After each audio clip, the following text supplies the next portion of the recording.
Okay guys, Aries reading today. Para to sa Aries guys. Okay, reading nito kay Aries.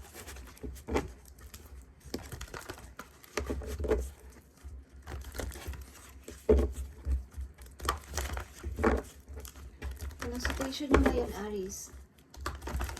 At mga dapat nyo payo guys. Aries reading. Anong situation nyo Aries today?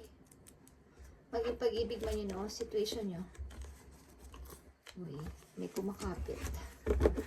Ayaw umalis. Okay, like this. Retreat, okay. Retreat is here.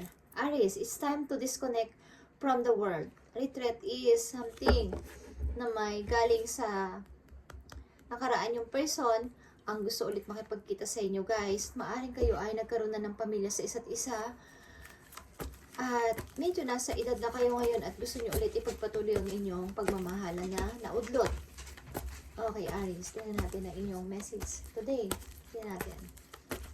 Aries, message for you today. Yeah, reconciliation. Okay guys, meron sa inyo gusto makipagbalikan. Someone from your past is returning to your life. Aries, reconciliation. Aries, may isang tao dito na gusto makipagbalikan sa inyo. Okay? Galing sa inyong nakaraan. Maybe, naging ex ninyo. Dumaan ng maraming taon at naghihintay pa rin siya sa inyo guys. Okay. But, maybe this time, itong taon na to is, sinasabi niya na ito na ang tamang time. Kasi tumatanda na ako. And, gusto na kita makita ulit at makasama sa haba ng panahon na nagkahiwalay tayo. Okay, Aries, tingnan natin. May gusto makipagbalikan sa inyo galing sa nakaraan. Okay, Aries, tingnan natin ang reconciliation para sa inyo today.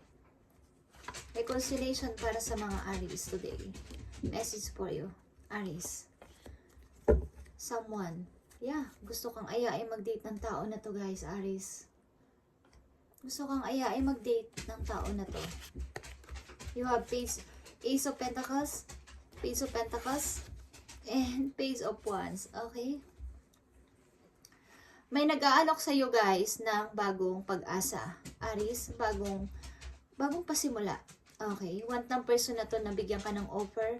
Want ng person na to na magkasama kayo sa mga ilang bagay na inyong maaring pinagsamahan ninyong mapag-aralan dati or mapagkasunduan dati, mga bagay na naging promises nyo dati, gusto nyo ulit ituloy. Okay, Aries, may isang tao dito galing sa nakaraan ang gusto makipagbalikan sa inyo guys. Gusto kang ayain ulit lumabas, mag-usap, mag-date. Okay, marami siyang gustong i-alok sa iyo o i-offer o want niya. Okay. Aries, tingnan natin. Message for Aries today.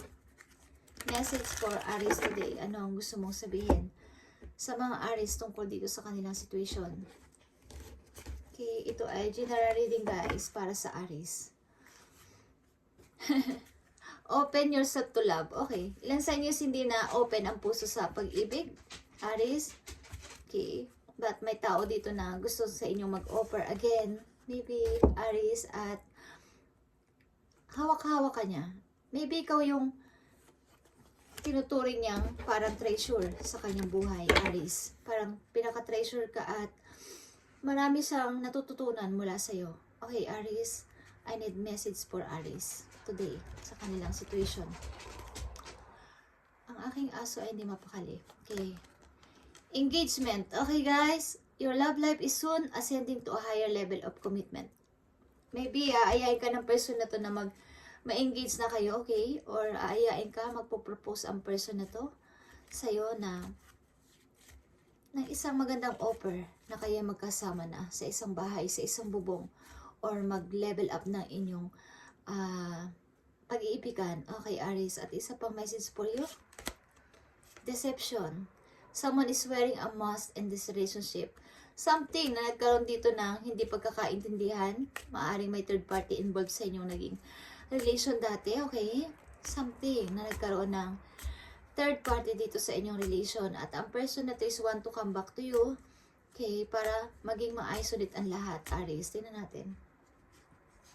ang message ko for you. Actions speak louder than words. Okay. If you want to know what someone is feeling, watch what they doing. Okay, maaring hindi naman ito masabi sa'yo sa word, but gagawin niya sa'yo by action. Maaring aayain kanyang sabi ko sa inyo ng date, okay, or mag-usap kayo. Something guys. Okay, tingnan natin. Maaring hindi niya mapakita sa'yo o masabi sa inyo by words, but ang person na to is, yeah, may trust issue kayo ng person na to. Mayroon kayong trust issue. Mayroong trust issue dito. Something na third party involved. Okay, Aries, deception. Tingnan natin. Ang kahinat na nito sa inyong situation about dito sa person na galing sa inyong nakaraan. Anong kahinat na nito para sa Aries? Sa person na galing sa kanilang nakaraan, anong gusto mong sabihin? Sa person na galing sa nakaraan ng mga Aries na gusto magbalik sa kanila, anong gusto mong sabihin? Maaaring wag na kayo magpamanipulate ulit sa person na to. Okay? King of Pentacles, Six of Swords, and yeah, Nine of Swords. Maaring mag-focus ka sa iyong money, sa iyong trabaho, Aries, at huwag ka na magpamanipulate again. Lumayo ka sa person na to. Huwag ka magpamanipulate again. Maaring may third party involved dito sa nangyari sa inyo. Paghihiwalayan, guys, at trust issue. Okay. Parang honest na usapan. Parang may ginawang pagkakamali ang person na sa inyo na ayaw nyo nang tanggapin again. Okay. Tingnan natin ang message for you. Aries. Okay. Aries. Message for you today. Sa person na pabalik sa inyong buhay. May taong gustong bumalik sa inyo, Aries. May taong gustong bumalik, but ayaw mo na. Okay. Ayaw mo na. Tuloy-tuloy ka na maybe dito lalayo. But, something na may big offer ang person na to sa'yo na gusto niya ng reconciliation o operan ka ulit ng magandang mga salita or magandang offer. Okay. Na pagagandahin ko ulit ang buhay mo. O okay ulit tayo. Okay. Maybe nandito ka sa time na solitude ka, nag-iisip-isip. Okay, Aries, tingnan natin ang napakahalagang message for you para dito sa inyong situation sapagkat may person sa inyo na babadyang bumalik galing sa inyong nakaraan o naging kasama nyo sa buhay. Okay, Aries. Fairy spotting. Okay.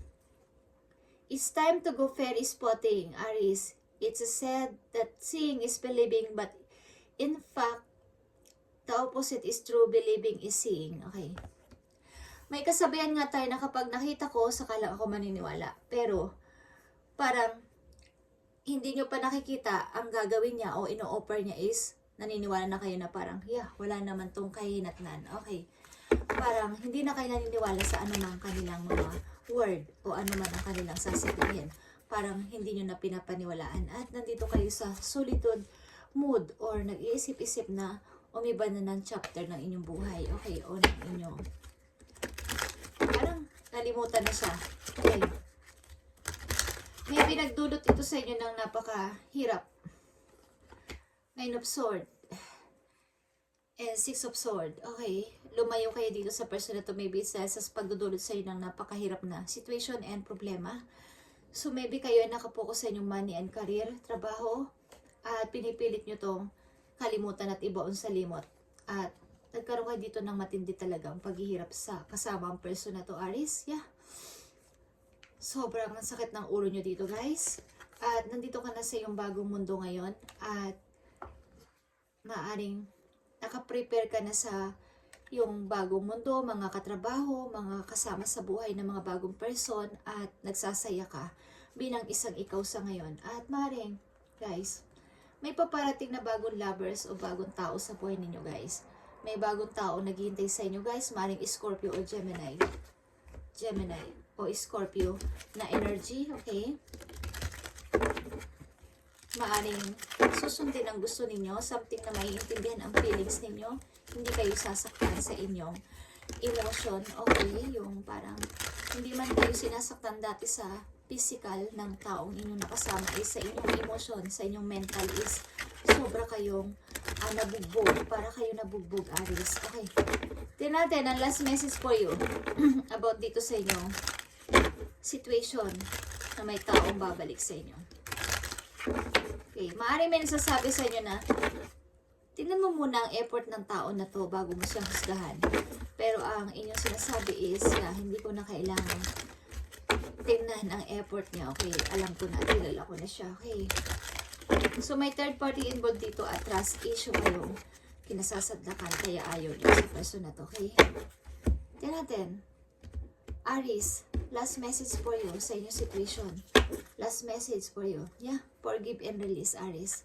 I-forgive mo ang pananakit ng tao na to sa'yo at i-release mo siya, okay? You are stronger when you carry love and forgiveness rather than anger, okay?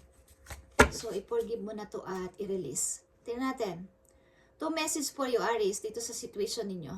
Sa taong babalik sa inyong buhay, dito sa inyong situation. Okay, Aries. Take your power back. Okay, Aries? Pabalikin mo ang power o energy sa iyong sarili. You are giving someone control over how you feel. Your happiness should only depend on you. Okay. Nakadepend sa iyo ang iyong happiness, Aries. So, take back. Take your back.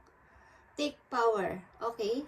Ibalik mo yung uli yung power mo, yung nawalang mga energy sa iyo dahil sa inubos ng tao na to. Okay? Inubos ng tao na to ang energy mo. Okay? Kahit ano pa ang elok sa iyo ng tao na to, maybe this time is ayaw mo nang itanggapin. Ayaw mo nang i-grab. Okay? Take your power back, Aries. At forgive and release. And ano pa ang payo sa inyo ng yung guidance about dito sa taong nanakit sa inyo sa nakaraan at gusto kayong balikan. Tingnan natin, Aries. New love. Okay. Like I said, guys, new love is paparating. Like I said, I'm happy for you, Aries. New love is paparating. A new chapter begins, whether it is with a new partner or sa current relationship. Maring meron na ngayon, meron na kayong kalabers ngayon, guys. Ito ay new love na masasabi at hindi na yung galing sa nakaraan. Okay. Mag-focus na kayo sa inyong work and sa new love, Aries. Because maaring close nyo na ang chapter o close nyo na ang cycle. Nandito na kayo sa inyong bagong mundo. Okay? A new chapter begins. Okay? Whether it is with a new partner or is a current relationship. Okay, guys. Thank you and God bless, Aries. Magpatuloy kayo sa inyong bagong ginagawa sa ngayon, sa inyong present, at huwag nyo nang papasukin muli ang tao na to na nanakit sa inyong buhay. Huwag nyo nang papasukin ulit kahit na mag-offer pa to. Because kapag alam nyo ang kahit ang baso pag nalamata na, kahit yan ay lagyan nyo pa ng rugby, lagyan nyo pa ng mga glue para mabuo ulit is mababasag at mababasag yan. Babalik at babalik ang inyong pag-aaway. Okay? Just saying, kung gusto nyo lang. Thank you guys and God bless.